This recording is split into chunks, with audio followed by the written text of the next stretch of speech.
You're listening to the Night Demon Network. Go to nightdemon.net/subscriber to unlock more exclusive content.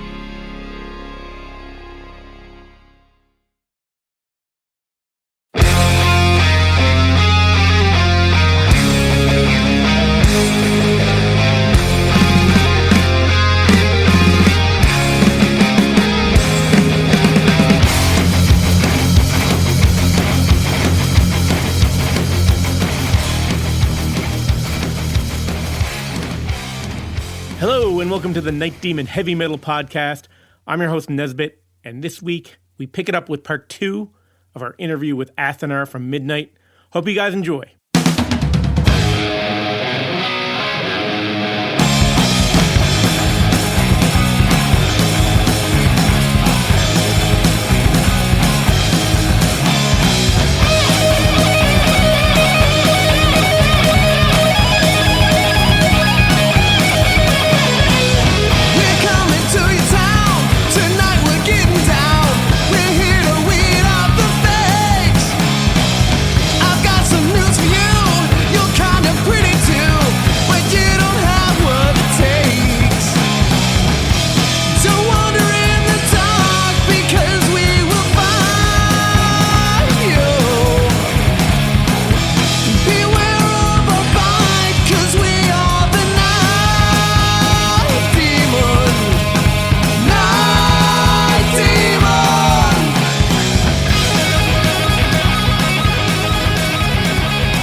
What I want now, this is, okay, record my Bathory Venom type of EP. That's right. What I want, this Sodom Bathory Venom EP. And that sounds like it was recorded in 83. He's like, yeah, let's do it. So, like, that's so funny. Made up like these tunes in a week and recorded that first Midnight. So that was early 2003. Were you getting any feedback from the community though? Yeah. It was instantaneous, basically. Like as far as I thought, because Boulder was always such a struggle. We did that for so long, and people were always like, I don't know, it's either people are like, other dingbats are like, yeah, this is great, this is fucking insane, but most people was like, I don't know what's happening here. It's like, I like half the song, then the other half is fucked up and whatever. So it right out of, those it sold really, all 100 some copies right away, and then Yosuke from Nuclear War Now heard it, and he really liked it and wanted to reissue it. Right. I'm sorry. Maybe. Well, hold on. I'm sorry. I might be getting a little bit ahead of myself. Did Charles come first? Yeah, because there was a 7-inch then. Because that was so popular then. Like Gary Davis, he had his label called Shifty Records, right. And he was supposed to record Fistula. I think that's what it was, and they canceled on him. He had the studio time booked, and then so he called me, I believe, on a Sunday. That's funny. That's such an old school story. Yeah. You know what I mean? Like, like you book students. Oh, so and so. Yeah. So he booked this. He called me on a Sunday. He's like, yeah, Fistula canceled. Does Boulder want to record? Because at the time, Boulder was still like, we were still like kicking a dead horse, and have anything? Can they come in and record tomorrow? I was like, well, we don't have anything to record, man. But I was like, I got an idea. Let me make up some tunes, some Midnight tunes, and I'll record those. So I made up White Hot Fire and Endless Slut. Like in the night. That night, yeah. That's amazing. And I brought them in the next day, and because we were supposed to have band practice for Boulder, and I said, well, hey man, you guys can, like Mark and the Chan, the 2 guitar players, came in and they did that was one of the only times like basically someone has played on the Midnight record besides myself. So it was like they each played a lead on White Hot Fire. So that's why those leads are fucking ripping. White Hot Fire is all that I see. White Hot Fire, burn for all eternity.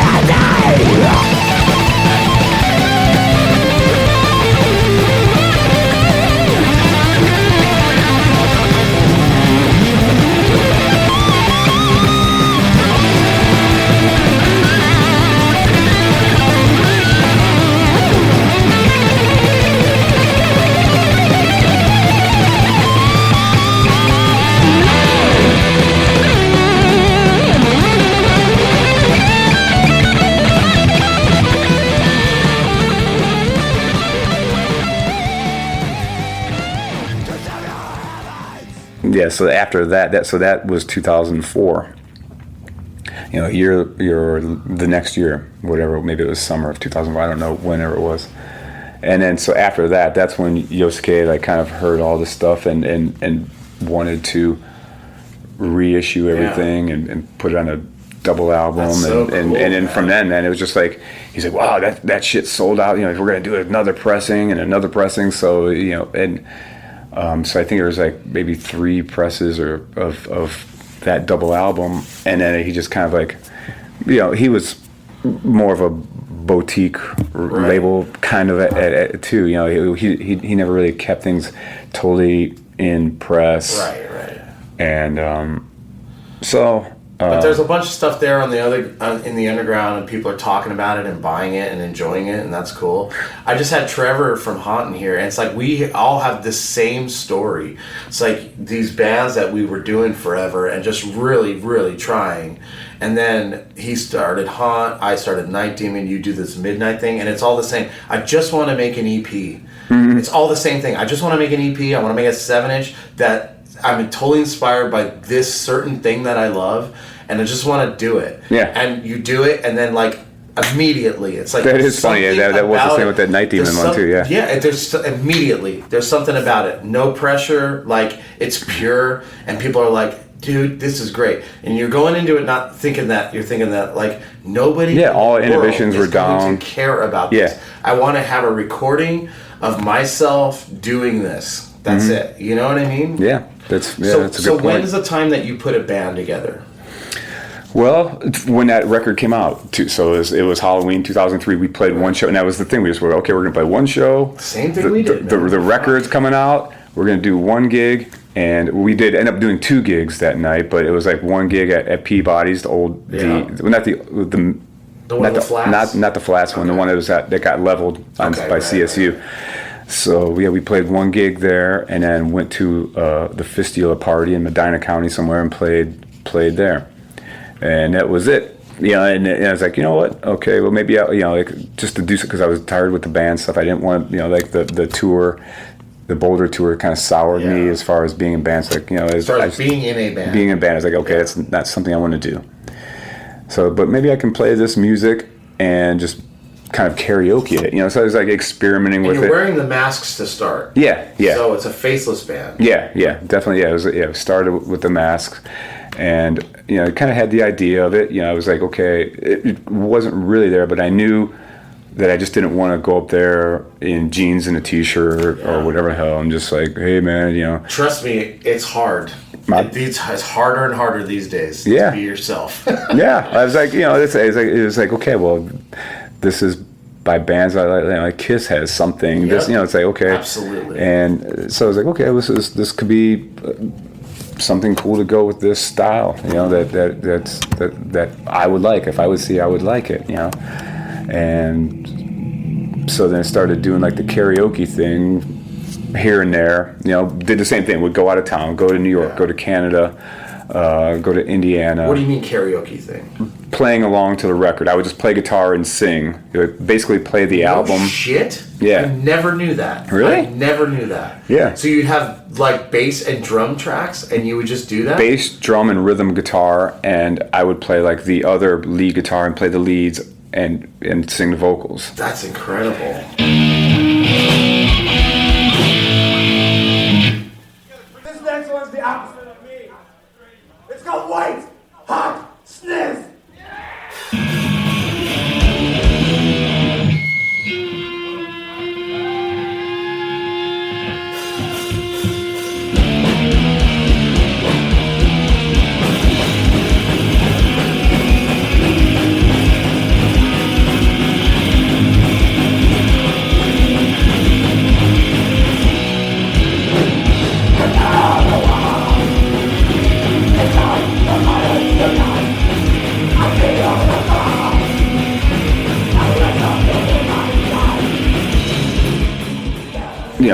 I know. That's rad. Yeah, so I did. I never knew that. Yeah, I did. I don't know. Maybe did that from until say 2004 to 2007. So you had sporadic like 3 gigs. straight years of doing that. Yeah, I mean, it wasn't like all the time, No, you know, but and at this time you're still putting music out because you're because put out, yeah, like they put out a comp track on a Nuclear War Now comp. Yeah.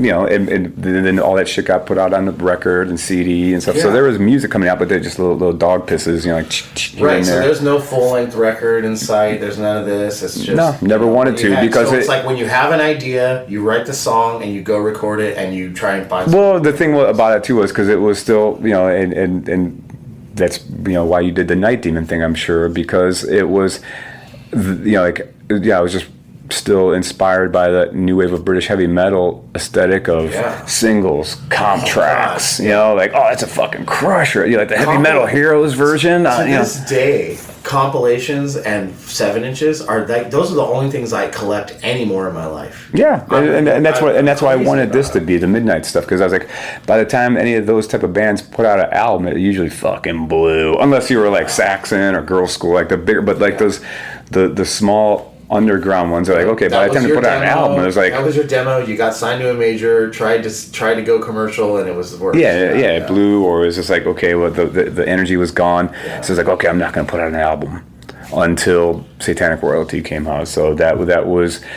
I mean, dude, that's a long stretch. Yeah. Without a record. Yeah, tell me about it. How many gigs do you think you played between 2003 and Satanic Royalty, which was 2011, right? Yeah, but there was the band. The band started in 2007, like late 2007. Okay, or no, I'm sorry, probably late 2006. We played one gig. Okay.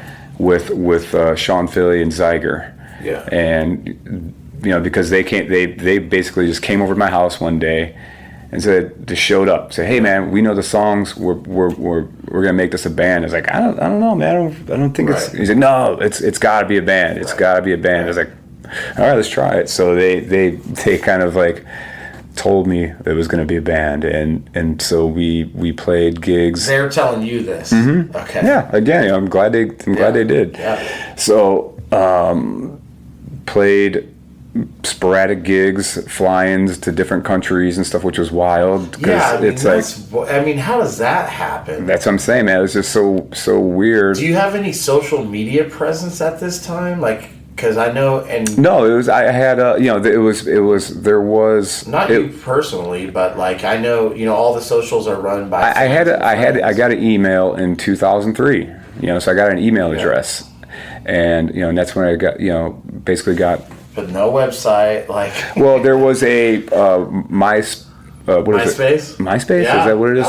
That was great for music. And yeah, it was. I was like, holy shit, man! This is. It was something I can use. I can check out so many bands and do it. So a lot of people contacted through that. Yeah. You know, and like wanting to buy shirts and just like, oh, do you guys want to play my basement? Fuck yeah, I want to play your basement. Yeah. So it just gradually built this like slow rolling snowball, just like kind of just getting bigger and bigger, like, or like maybe a balloon ready to just like blowing it little bit, and it was just always like, you know, like kind of like, oh man, did you ever hear of this band? And, you know, it's like all they have is just this. But what's it like when you're going to play international and like your records are not really distributed there? Like, are people? Well, I mean, no, they were still out there. I mean, because Nuclear War Now, Nuclear War Now had decent distribution. But this is before in Germany and stuff. Yeah, and it's definitely in the download era.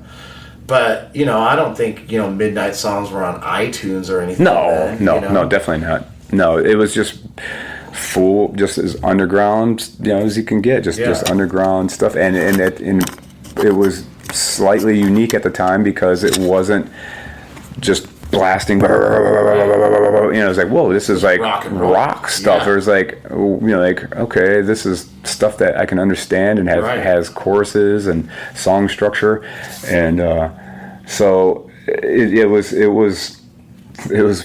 cool to just go to play a gig in Denmark. Yeah, it's amazing. You know, you just fly out there and do that. You know, like go to Australia and play a show. Yeah, so. But then, so then Hell's Headbangers comes in. Well, they came in. You know, what the weird thing that made me want to do an album was we played this festival in Canada, and it was in Calgary.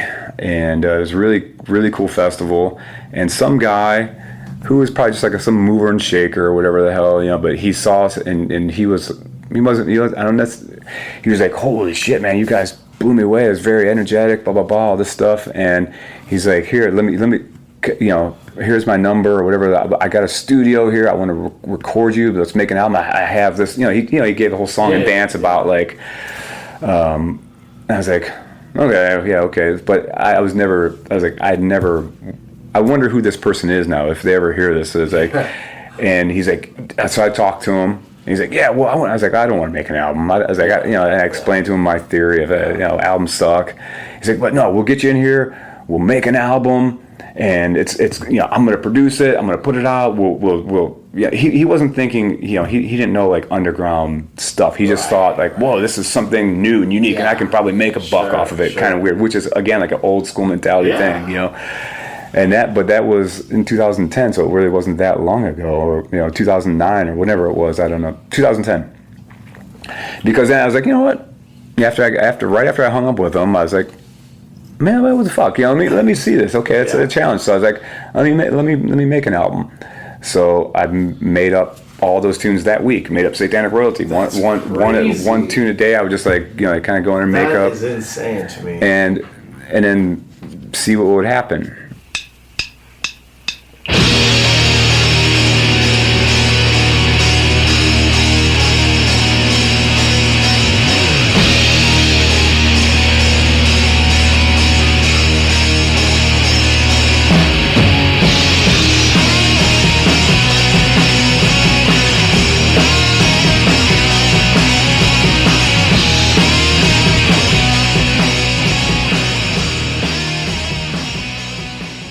I was like, okay, well, I got it, and I knew that the guys from Hell's Headbangers they'd hit me up, hey man, do you want to put anything out? I was like, I have nothing to put out. It was band's done. Right. And so I called them and hey, I just. So you mean they're hitting you up about Boulder? No, okay. about Midnight. Okay. But when you say the band's done. Yeah, well, because it was always done. After every recording, it was like, okay, that's all I wanted to do is that first EP. Yeah. Okay, I got an EP and a 7-inch. That's all I want to do. Okay, EP, 7-inch, and a comp track. Yeah. It's all done. That's all, and then so it was like I said, little by little. And so every time it was always done. And so then I said, hey, man, well, I just recorded this album. Do you want to? So you recorded it. You self-financed it. You went to a studio and did it. Yeah, right. Yeah.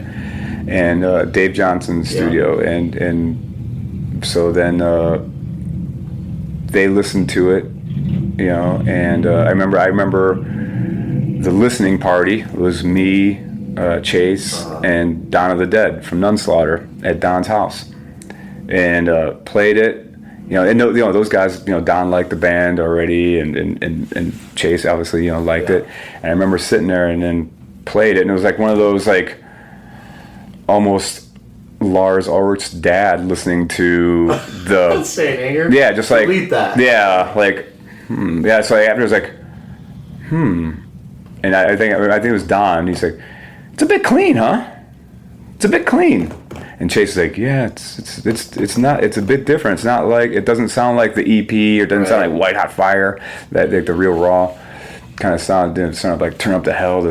And I was like, yeah, but I think it's still, I think it's good, man. We were talking last night, with Savage Master, like they're getting their new album just overproduced. Yeah. Like that's the comment that's what somebody's gonna sling at him, right? Yeah. It's sounds overproduced. Better than sounding fucking underproduced, right? Yeah, it's like it still sounded. It sounded powerful. It sounded heavy. Right. It had still energy. It wasn't. It didn't have its balls cut off. Right. At all. Sure.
So yeah, just and so that was kind of like a big turning point. That record coming out on But so they Outside put it Bangers. out anyway. Yeah. It was like, well, okay, yeah, we got, yeah, it's he liked it Yeah. at first, but it was just, I think the initial shock was like, okay, but then once you listen to it, it's like, oh, okay, Yeah. well, it's pretty enough. fucking good. Yeah. And so Hell's Headbangers comes in. I mean, they've got like ton of underground cred. They've got a like legitimate distro. You know, people are buying. They're buying stuff from other labels. Well, and that at that point too, and that was again, like I said, with this was the balloon here, because that's when it was just like this big build up, and then when that album came out, it was just the timing was perfect. It, you know, like it.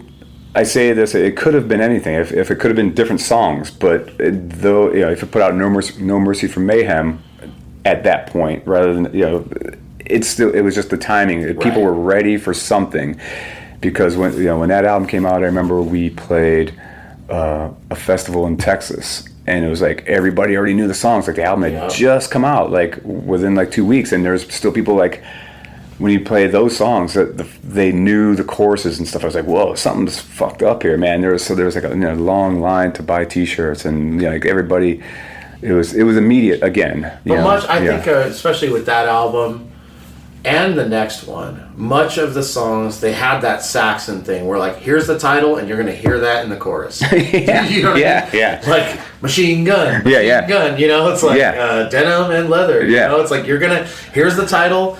We're gonna blow your face off for 3 minutes. You're gonna hear that in the chorus, you know, and it's like there's gonna be no confusion about it. You know what I mean? It's straight and to the point. And that's it. That's exactly. So it wasn't trying to con anybody. No, right. You know what I mean?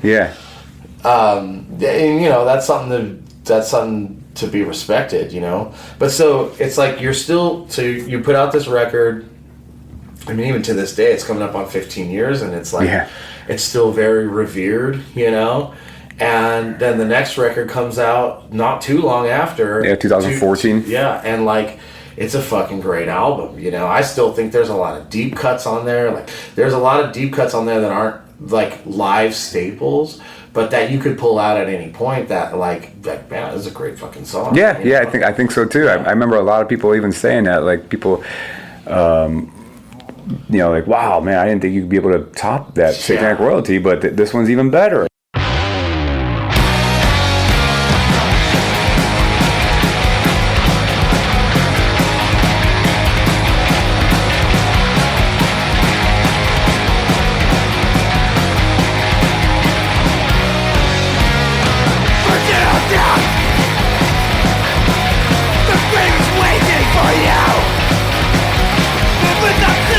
The way you get into hell, we all know.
met you in 2014 when you came to the Empire in Akron. We were opening for Raven, and you just gave me that. You introduced yourself and gave me the CD, and I was like, "Holy shit!" Because I had known the name, I had never heard anything, and so that was my introduction. That album. Yeah. And I was like, "Holy shit!" Like, fuck, man, this is cool. I think I'd seen a video of like, I think Hell's Head Bash had already happened at that point, the first one.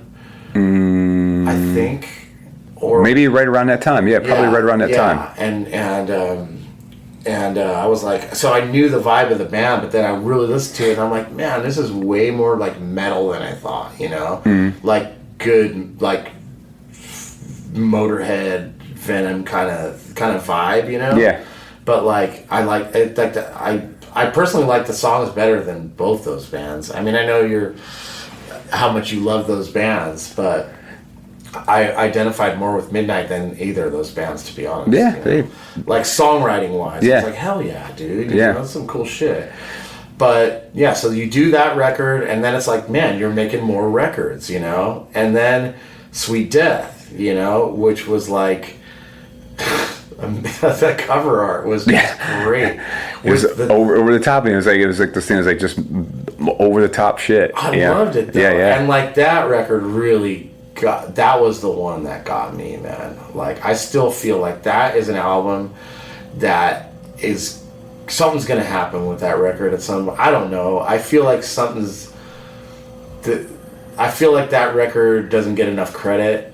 I don't know why. I think so too. Man, you really took the band in so many different directions with that. It was still very Midnight, but like there was some like epic tracks on that. There's some bookended with those two epic tracks. Dude, yeah. I mean, it's just like, well, that was a thing to begin with, because that was my idea. Talking about like, okay, I already did this.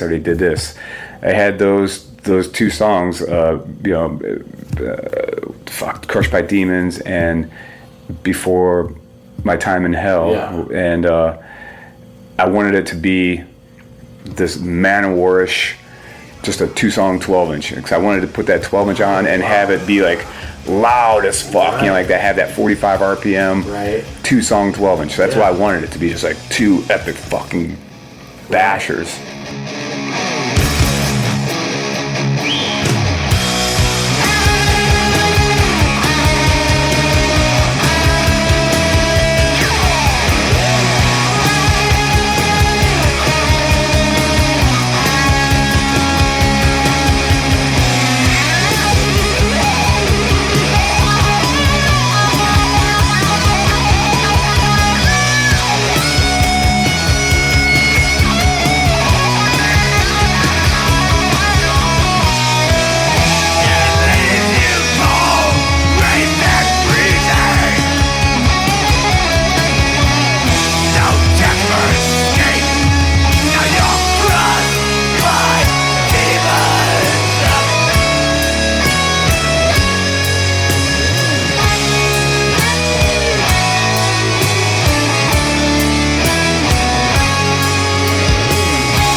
You've been crushed by demons.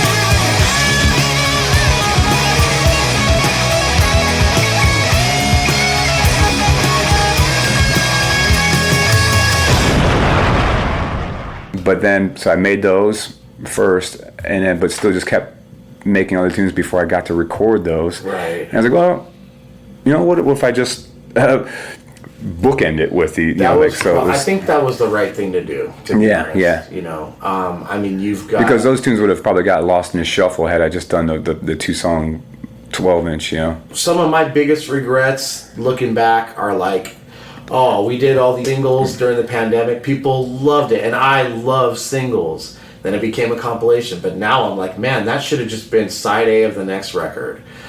Doing a debut EP, yeah, that was a good idea. But we didn't do what everybody else did, which what we should have done. Maybe re-recorded them on the debut. Because it's like, you think about it, it's like EPs and singles, they're, I don't know why. Like, even for fans. But I don't know if you should have re-recorded them, though. No, but like...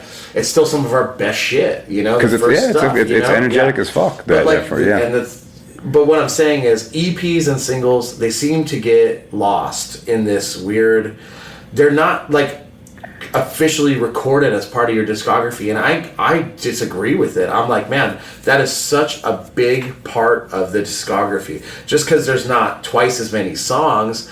Those songs are more important than shit that came after. Well, they were, you know, like, well, as we know, it's like, yeah, singles were the important part. The album was the throwaway cuts. I know. So that's a way to compile stuff. Yeah, you know? right. Or a way to sell something. Yeah, it's a business tactic. The 50s and the 60s, it was all about singles. That's it wasn't. The LP was to compile those into one thing. Yeah, you know. So and then you had. You know, the record industry basically made it so it was a product that they could sell for more money, and the record company knew very well that there was one or two maybe good songs on there. Right, know? right. We weren't thinking that. Yeah. We were like into, you know, the album format. Yeah, you know? right.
All right, so Sweet Death and Ecstasy comes out. It's definitely a step forward, I think, for the band.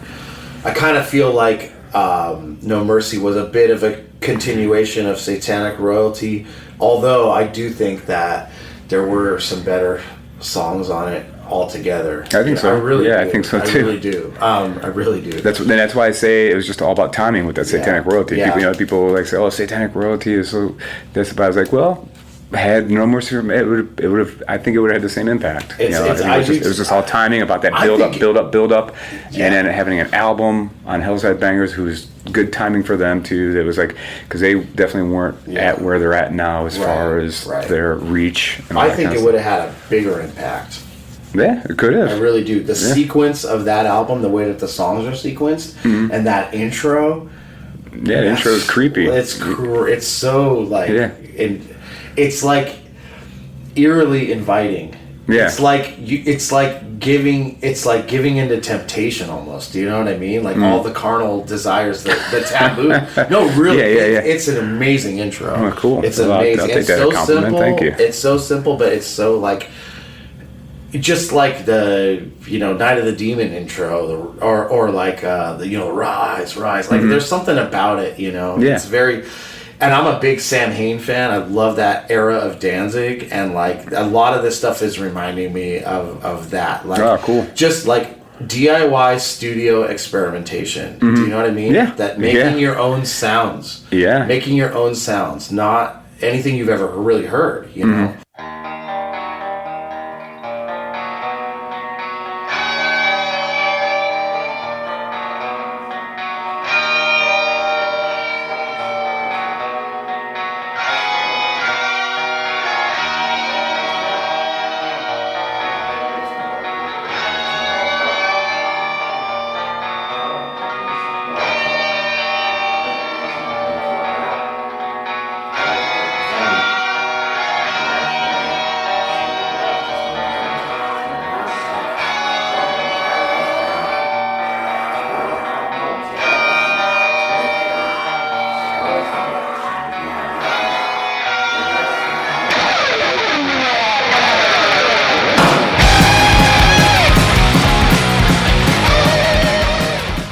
But yeah, Sweet Death, big departure.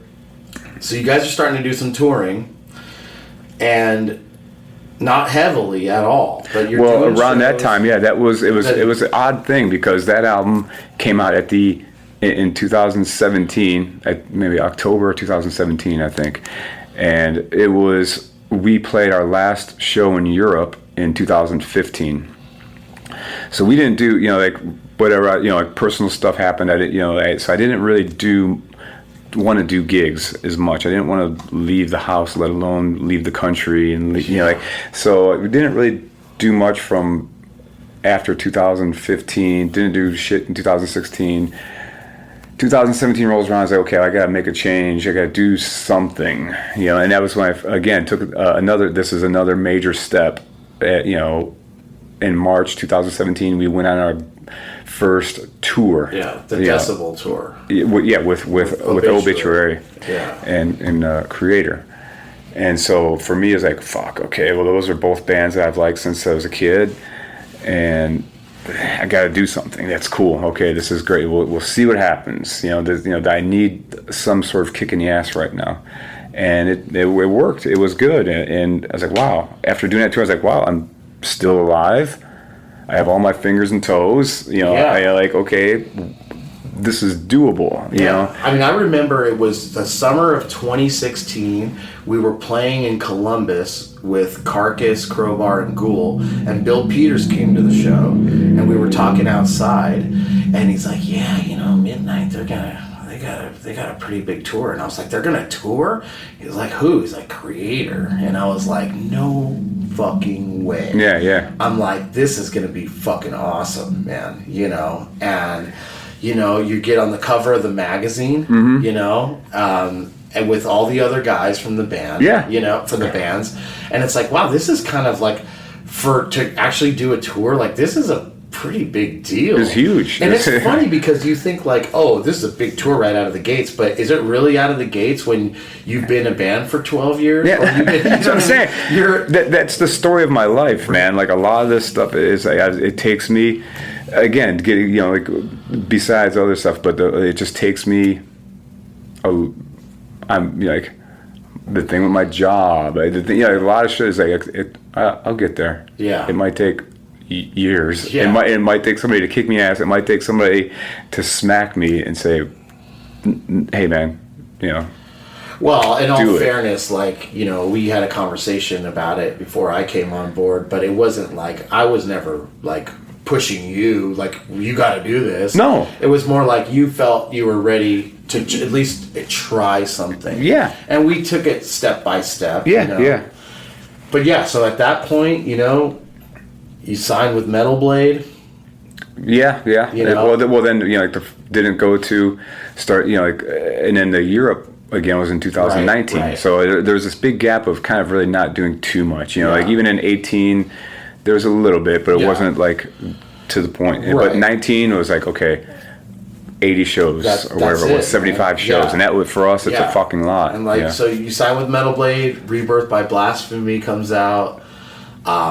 We do the design with the bell and the classic Metal Blade axes. I Yeah. mean, it's kind of one of these things. Like, you know, I was talking to, you know, some like old friends of mine. I did an interview with Chris Black, and we were just talking about like when we were kids, like we were looking at like label logos on records and catalog numbers and release dates, and just going like we were as much in love with the labels as we were with the bands, because there was these indie labels back in the day. They had like this gang. It was like this camaraderie. Yeah, there was a sense of studies like trust, like, oh Yeah. shit, if it's on New Renaissance, you know, because like, I don't know, then you're like, oh, it's probably fucking good thrash. Yeah. If it's on New Renaissance, it's gonna be low budget, shitty, you know, Yeah. and you know, like Raw. That's, you know, that was Metal Blade. Okay, you know, it's okay if it's on Metal Blade. It kind of gives it this like, okay, it's got a stamp of Right. something. Even like yeah. like Death Records, like the crossover stuff. Yeah. Or like even like SST.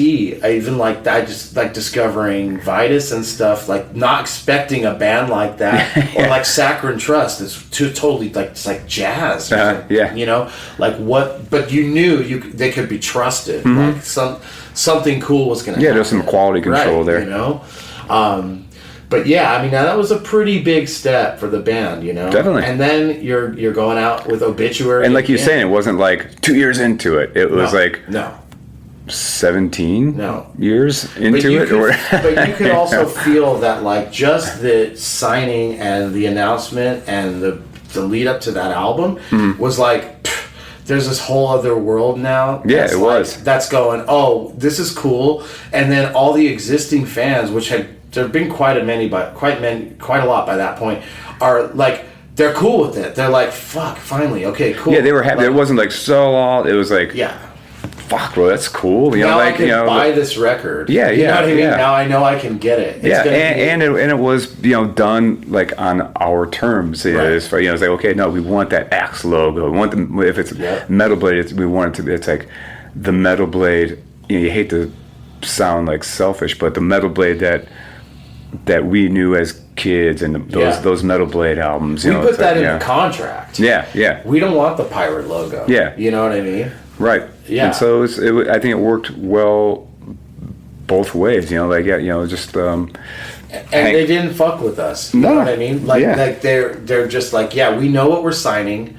We'll pick up the back catalog too and redistribute those, which was amazing. That's what you really want. You know, you want your records in print. Yeah, when people listen to them. You know, when people hear them. And you know, I mean, they did a good job of staying out of the way of the creativity, and then like swinging the heavy hammer when we needed something that we couldn't do. You know. Yeah. Yep. But you know, at that point, that record's coming out. You're going out with Obituary again. You know, touring a lot, doing a lot more festivals, going to Europe, going to Latin America, you know, South America, a lot more stuff in the States, some headlining tours. Yeah. You know, Let There Be Witchery comes out. You do another killer album. You know, and so like, okay, let's talk about this. I'll just say this in a group here.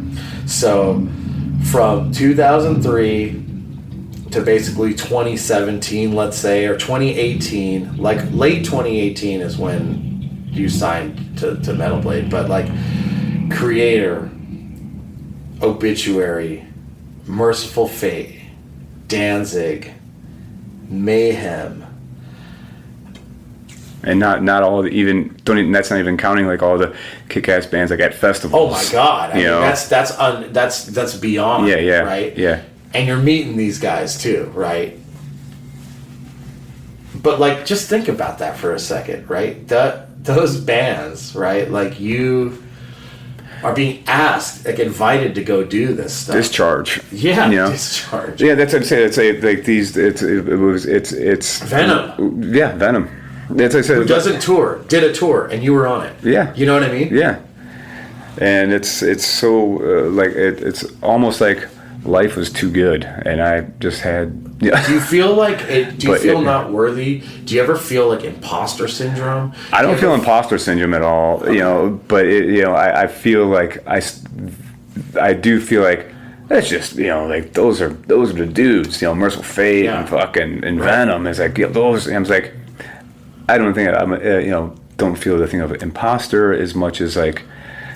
Thanks, but check them out, man. Really, check out Merciful Fate, or like that, to some of maybe the younger people, I guess, because I still don't realize that I'm fucking 51 years old. I don't really think that, but until I kind of come to terms, like, okay, well, I think you're the one that mentioned it's like, man, no, there's people who see your band as we did our bands. It's Absolutely. You're their Absolutely. band.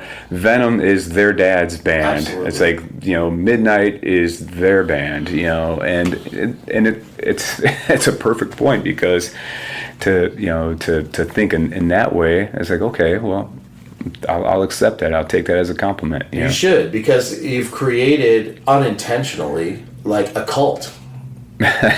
You have a cult following. That's what you want, dude. Because that just grows and people remember. You've created an imagery behind the band where anybody can jump on board at any time and feel like they're a part of what's going on. Instead of, because we live in an age now where everybody has their own website. They're taking selfies with people. They want to make themselves look good.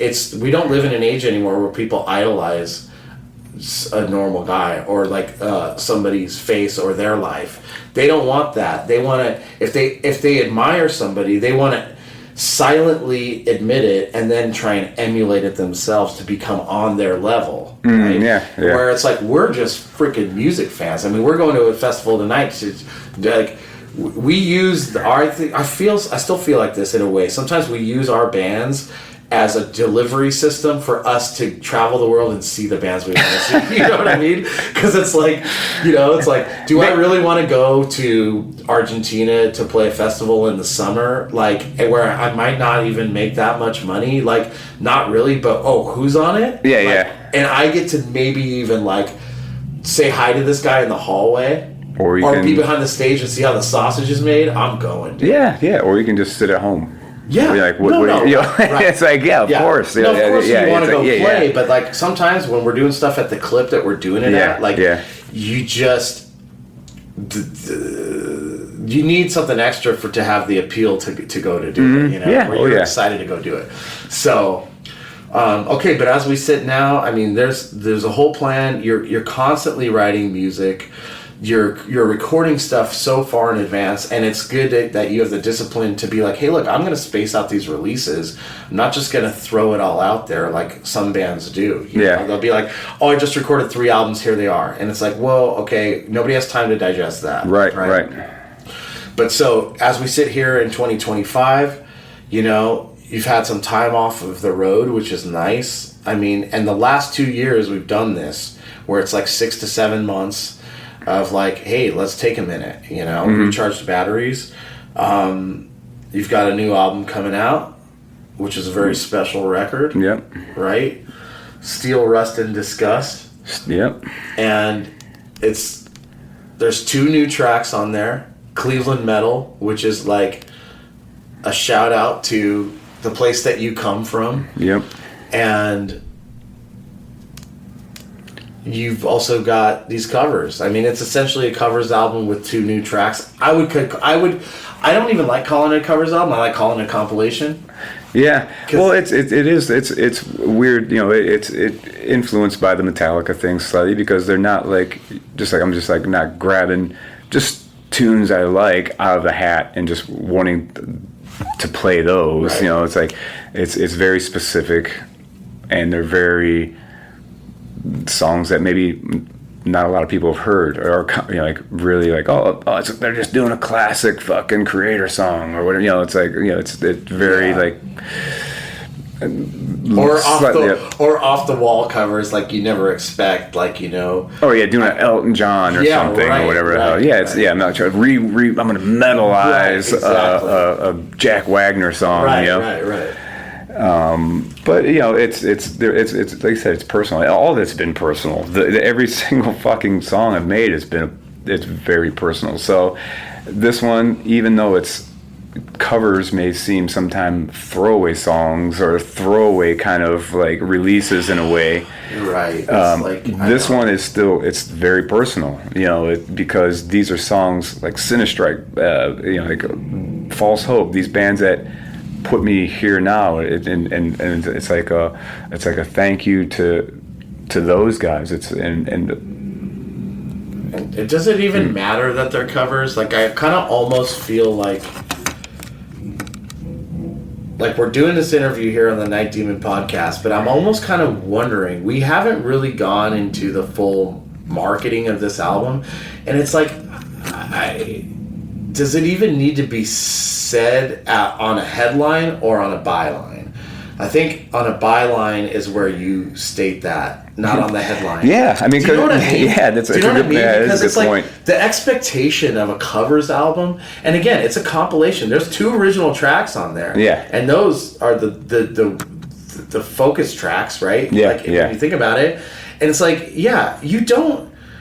I think a covers album is like meant for popular songs that people know. Yeah. You know what I mean? Like, what's the point? And I think the point of saying it is to definitely give these bands, these artists, credit that they deserve.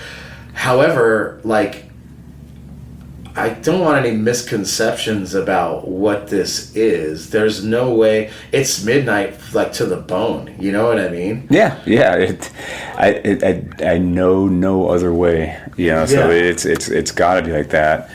And the fact that they're all from Northeast Ohio, it's like kind of sheds some light on like what we talked about earlier in the Boulder stuff. It's like this bizarro kind of world. So like, oh, we see. Okay, Screamin' Jay Hawkins. Oh, he's a fucking wacko.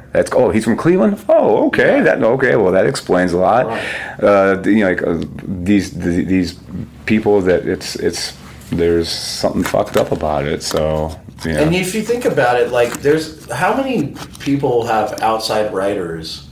I mean, even with us, like, Laura's writing a lot of our lyrics. Like, that's not a covers album. Yeah. Blue Oyster Cult, like Sandy Broman, how many lyrics, they wrote all the or like all the, like, Desmond Child and Russ Ballard stuff from Kiss, or, let's walk this one back. Now's the time. I think we should. I think we're saying it here. We're saying it now. You know. Damn it! This is just a new album. Yeah, I mean, it is. It is a new album. Yeah. So, but yeah, there's a lot more to come. There's a lot more to come. So I appreciate you. I learned a lot of things right now, and that's pretty cool. I kind of feel like a bit of a midnight poser. I don't know if I should be in charge of certain things anymore. But no, it's good, man. It's good to get some insight, and I hope that you maybe feel good talking about the origins of it all, right? Yeah. And I hope that you're satisfied with where things are and where they're going. Yeah? Definitely so, man. It's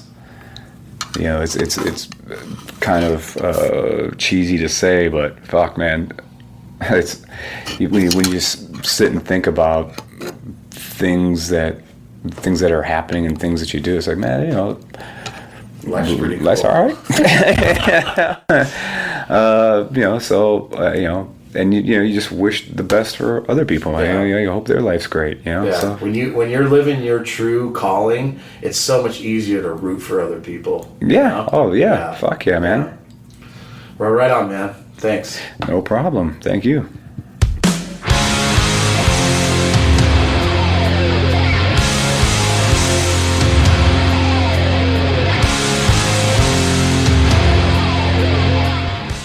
Well, that's it for this week and our interview with Athenar from Midnight. This one was really fun to put together. Hope you guys enjoyed it. As always, I'll mention the subscriber section on nightdemon.net, where you can get like hours and hours and hours of bonus content, live audio, unreleased tracks, demos, photo galleries. Just check out nightdemon.net for more info on the subscriber section and how you can become a subscriber and gain access to all of this bonus content. Until next week, this is Nesbitt signing off.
Thanks for listening to the Night Demon Heavy Metal Podcast.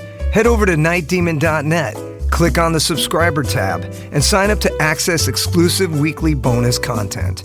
If you would like to donate to support the Night Demon Heavy Metal Podcast, you can do so through PayPal at paypal.me/nightdemonmetal. Additionally, if you have not already done so, please subscribe, like, rate, and review the show on iTunes or wherever you listen to podcasts.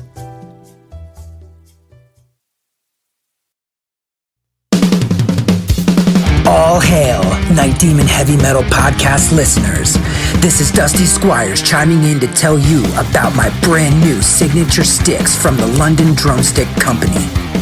I've dreamt of having my very own drumsticks ever since I was a wee lad, and LDC made that a possibility for me. Founded in 2016 in London, England, the birthplace of heavy metal, the London Drumstick Company has trailblazed a path through the music industry and taken the drummer world by storm. When I met them for the first time, they knew their product was going to withstand the beatings of a Night Demon show. They took the time to work with me on getting everything just right. The balance and weight of my sticks are the same no matter what, and the durability is bar none the best I've ever had. I know my sticks will last through the set night after night. I'm truly honored to work with a company that caters to their players the way LDC does. Their innovation and attention to detail is what separates them from the rest of the stick makers out there. Their custom stick sleeves are unbelievable and really make the entire presentation complete. Wait until you see the design they came up with for me. It blew my mind and was a surprise to say the least. They have all kinds of amazing swag, including hoodies, t-shirts, drummer shorts, drum keys, stick bags, towels, face masks, practice pads, and much, much more. Even if you're not a drummer, you can be a part of Demon history and order my brand new signature sticks direct from their website. How cool is that? And to top it off, the London Drumstick Company are giving an exclusive offer to the Night Demon Heavy Metal Podcast listeners. Go to londondrumsticks.co.uk and receive a 15% store-wide discount using promo code DEMONSTICKS. All capital letters, no spaces, Demon Sticks. DEMONSTICKS. I can't thank everyone there enough for the opportunity to be a part of their family and for them trusting me with their amazing products. See you metal maniacs on the road very soon. And yes, the wood chips will be flying.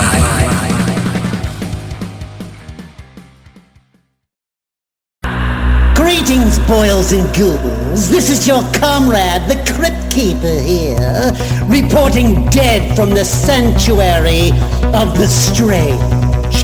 Tonight's macabre myth is a fright-filled feature, one overflowing with monsters, madness, and magic.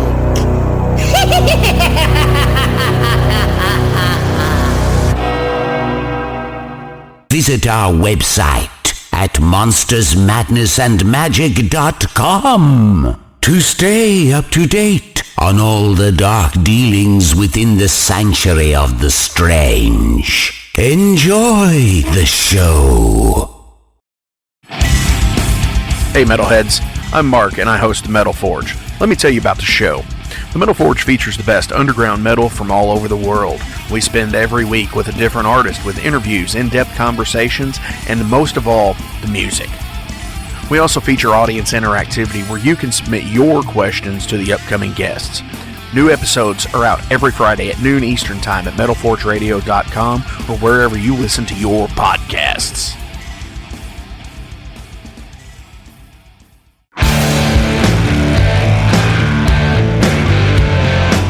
Want to know what's going on in the world of music? Then tune in to the Nothing Shocking podcast, a non-genre based, all-ages friendly rock and roll program.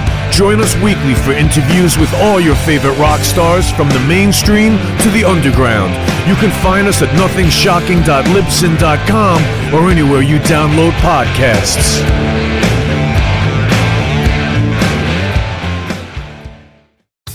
Okay, metalheads, you've been complaining that there has not been a channel that plays all of the heavy metal videos from past, present, and future for years and years at this point. Well, that time is over. Heavy Metal Television is back. HeavyMetalTelevision.net is the website. Go there. You can see videos playing 24/7, 365, all the time. All the best from the old school, the new school, and everything in between. Check it out, HeavyMetalTelevision.net. It is where the metal is.